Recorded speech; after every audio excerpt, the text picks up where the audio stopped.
గురువారం నాడు అసలు దక్షిణామూర్తి స్తోత్రం అన్న మాట అనడమే చాలా గొప్ప. అటువంటి దక్షిణామూర్తి స్తోత్రాన్ని శంకరాచార్యులు వారు రచించారు. శంకరాచార్యుల వారి గురించి బాగా తెలుసున్న పెద్దలు ఒక మాట చెప్తారు.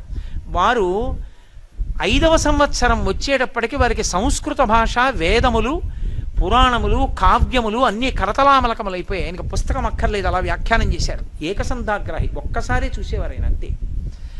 అటువంటి శంకరాచార్యుల వారి జీవితం మొత్తం మీద 18 మాటలు చదివింది ఒక్కటి ఉంది. 18 మార్లు చదివారు దాన్ని అంటారు.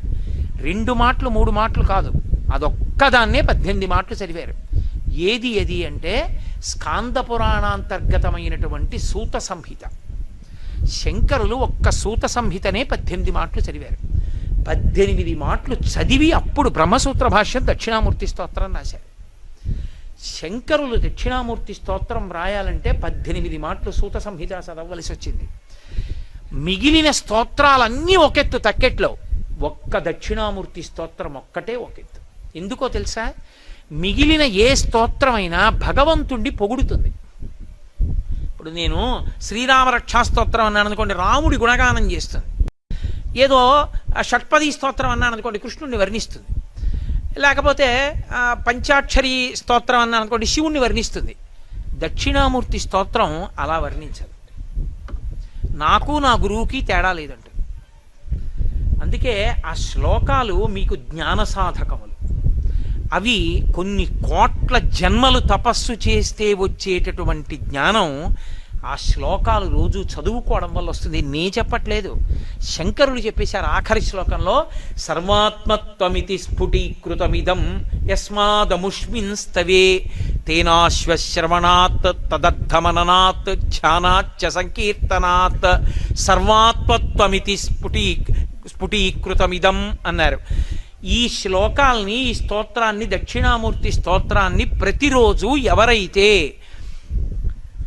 ఈ స్తోత్రాన్ని చదువుకుంటున్నారో, చదవడం చేత కాని వాళ్ళు, చదువుకోవడం వచ్చిన వాళ్ళు చదివితే వింటున్నారో, విని ధ్యానం చేయగలుగుతున్నారో, ధ్యానం చెయ్యలేకపోతే కనీసం పఠిస్తున్నారో, వింటున్నారో, ఇలాంటి వాళ్ళందరికీ కూడా సర్వాత్మత్వమితి స్ఫుటీకృతమిదం, ఆత్మ అనుభవంలోకి రావడమే కాదు, దానితో పాటుగా సమస్త సిద్ధులు కూడా కలుగుతాయి. ఈ ఒక్క స్తోత్రం అంత శక్తివంతమైనదని ఒక్క భోరంభంశనలో నిలోంబరమహార్నాథో హిమాంసొప్పుమాన్ అన్న శ్లోకాన్ని సగుణోపాసనం ఇచ్చారు, అష్టమూర్తి తత్వాన్ని.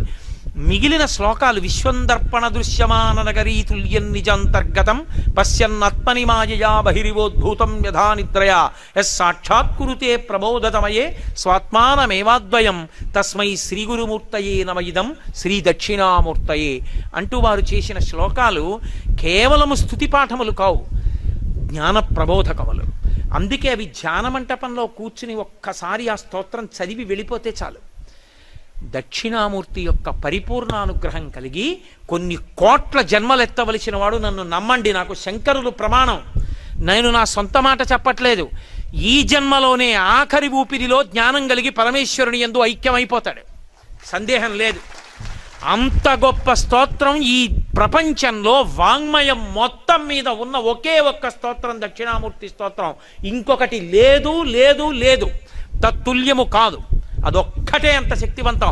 అందుకే శంకరాచార్యుల వారి వాంగ్మయం అంతా ఒకెత్తు, సామాన్యుల కోసం ఇచ్చిన దక్షిణామూర్తి స్తోత్రం ఒక్కటి ఒకెత్తు. అంతేకాదు, దక్షిణామూర్తి స్తోత్ర వైభవం ఏమిటో తెలుసా? ఏల్నాటి శనిలో ఉన్నవాడు, శని వక్రించినవాడు కూడా బెంగపెట్టుకోక్కర్లా. శని వక్రించడం అంటే శని ఆ రాశిలోంచి ఇంకో రాశిలోకి వెళ్ళి వెనక్కి వస్తూ ఉంటాడు. తులారాశిలోంచి కన్యారాశిలోకి వెళ్ళి కన్యారాశిలోంచి తులారాశిలోకి వస్తాడు. అలా వక్రిస్తే ఆరోగ్యం దెబ్బతింటుంది, చాలా ఇబ్బంది పడతాడు ఆరోగ్యం విషయంలో.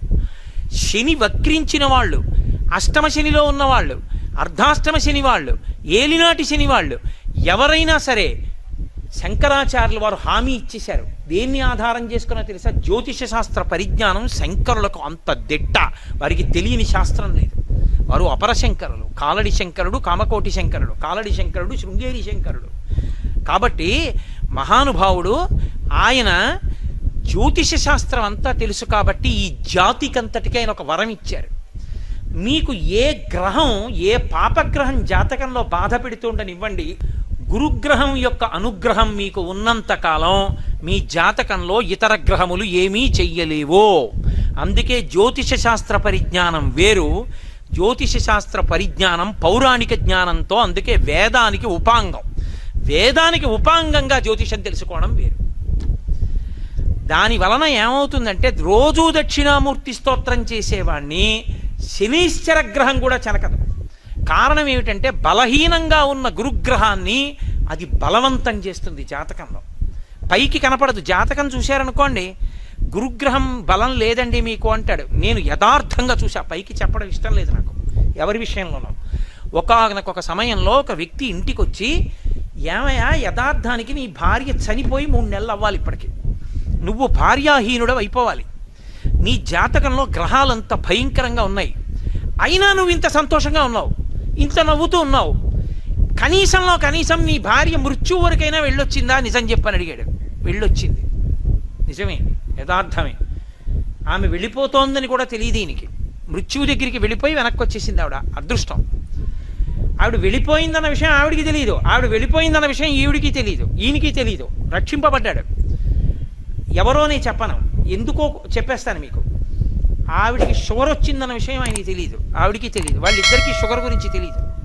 తెలియకపోవడం వల్ల నీరసంగా ఉంటోందని ఆయన ఇంకా గ్లూకోజు పళ్ళు పట్టుకొచ్చేవాడు ప్రేమతో. ఆవిడ ఇంకా గ్లూకోజ్ కలుపు తాగేస్తుండేది, పళ్ళు ఇంకా తినేసి పళ్ళ రసాలు తాగేసింది. 2, 3, 4, 5 దగ్గరికి వెళ్ళిపోయింది షుగర్. తెలియదు వాళ్ళిద్దరికీ షుగర్ గురించి. అసలు ఇవాళ నాకు కాళ్ళు కదలటం లేదండి, చేతులు కదలటం లేదండి, అసలు ఏమిటో నాకు పట్టివ్వట్లేదు, పటకారా వంట చేయలేనంది ఆవిడ. అంటే ఆయన అన్నాడు, ఏమిటి అలా ఉంది అంటున్నావు, ఓసారి ఫలానా డాక్టర్ గారి దగ్గరికి వెళ్ళి చూపించుకో అని ఆయన వెళ్ళిపోయాడు. ఈ అమ్మాయి డాక్టర్ గారి దగ్గరికి వెళ్ళింది. ఆ డాక్టర్ గారికి ఎందుకో అనుమానం వచ్చి, అది మన జాతి గొప్పతనం ఏమిటంటే భగవంతుడి ప్రార్థన చేస్తే భగవంతుడు రక్షిస్తాడని ప్రార్థనలు చెయ్యం మనం. భగవంతుడిని ప్రార్థన చేస్తే వైద్యుడిగా రక్షిస్తాడు. కృతజ్ఞత వైద్యుడికి. ప్రథమో దైవ్యోభిషకో, వైద్యుని యందు బుద్ధి ప్రచోదనం చేస్తాడు. వాడి బాధ ఏమిటో పసిగట్టే శక్తి వైద్యుడికి ఇస్తాడు. ఆయన ఎందుకో బ్లడ్ టెస్ట్ చేశాడు.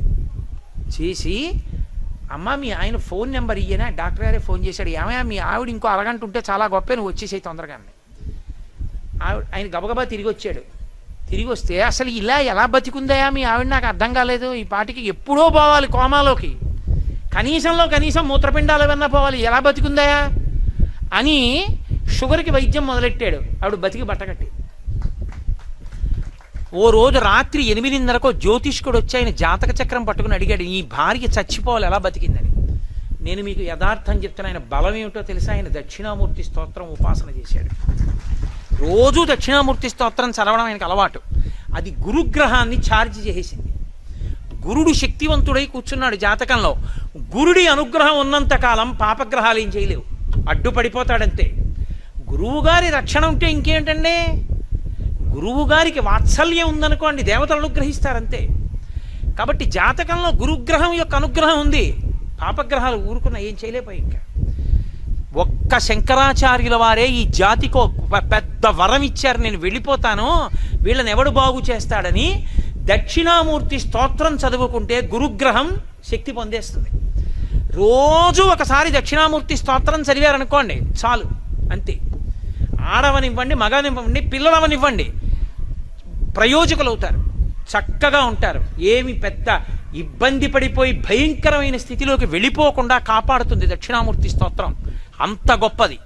దక్షిణామూర్తి దక్షిణాన్ని ఎందుకు చూస్తాడంటే ఆయన మృత్యుంజయుడు. ఆయన ఉత్తరాన్ని కూర్చుని దక్షిణాన్ని చూస్తాడు.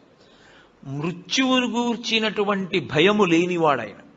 ఆయన పాదములు పట్టుకుంటే మృత్యుభీతి పోతుంది, భయం పోతుంది. అందుకే దక్షిణామూర్తి స్వరూపం అసలు సమస్త ఐశ్వర్యము దగ్గర నుండి, చదువుల దగ్గర నుండి, మోక్షము వరకు దక్షిణామూర్తి ఇవ్వలేనటువంటిది లోకమునందు లేనే లేదు. అసలు మీకు నేను ఒక గొప్ప రహస్యం చెప్తాను. ధ్యానం చెయ్యడానికి అత్యంత యోగ్యమైనటువంటి స్వరూపం ఏదో తెలుసా? చాలా గొప్ప స్వరూపం దక్షిణామూర్తి స్వరూపం. దక్షిణామూర్తిని కానీ మీరు ధ్యానం చెయ్యగలిగితే మీకు ఏది అభ్యున్నతిని కల్పిస్తుందో అవన్నీ మీకు ఈశ్వరుడు ఇచ్చేస్తాడు. ఆయన ధ్యానం చాలు. అంత మంగళప్రదమైన స్వరూపం, అంత అందమైన స్వరూపం, అంత సౌమ్యమైన స్వరూపం ధ్యానానికి వేరొకటి ఉండదు. అత్యంత ఆకర్షణీయమైన మూర్తి నటరాజు.